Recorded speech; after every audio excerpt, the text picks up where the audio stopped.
Hi, hello, fine morning all. The moral story is retold by Siram from KRA.H School, H.Manur of Prakasam district. Welcome dear students, teachers and friends to another moral story of The Mice and the Weasels. The weasels and the mice were rivals and were always fighting with each other. In every battle, the mice lost the battle to the weasels. After each battle, the weasels ate many mice and celebrated their victory. One day, the mice had a council meeting. They made a large army and appointed commanders and generals to lead them in the next battle. The new leaders wore feathers as ornaments. The mice were ready and sent a war challenge to the weasels. The weasels attacked the mice army. The mice fought hard, but the weasels took away the feathers of the generals and commanders.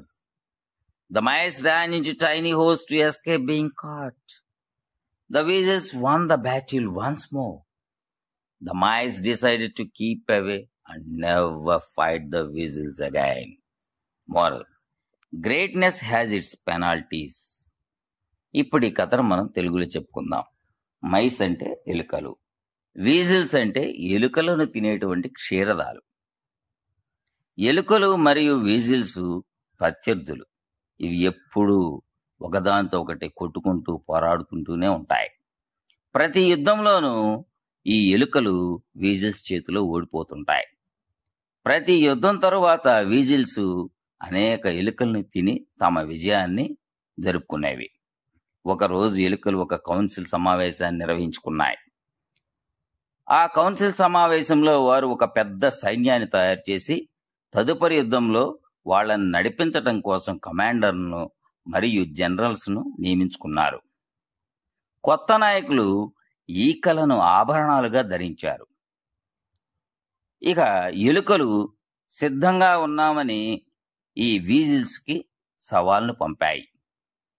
వీజిల్స్ ఎలుకల సైన్యంపై దాడి చేశాయి. ఎలుకలు తీవ్రంగా పోరాడాయి, కానీ ఓడిపోయాయి. ఈ వీజిల్స్ సైన్యాధ్యక్షుల యొక్క మరియు కమాండర్ల యొక్క ఈకలను లాక్కున్నాయి.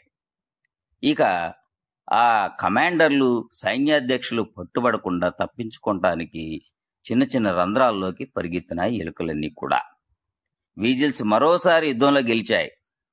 ఇక అప్పటి నుంచి ఎలుకలు ఇలా నిర్ణయించుకున్నాయి, వీజిల్స్కు దూరంగా ఉండాలని, మరలా వాటితో ఎప్పుడూ పోరాడకూడదని నిర్ణయించుకున్నాయి. నీతి: గొప్పతనానికి కూడా శిక్షలు ఉంటాయి.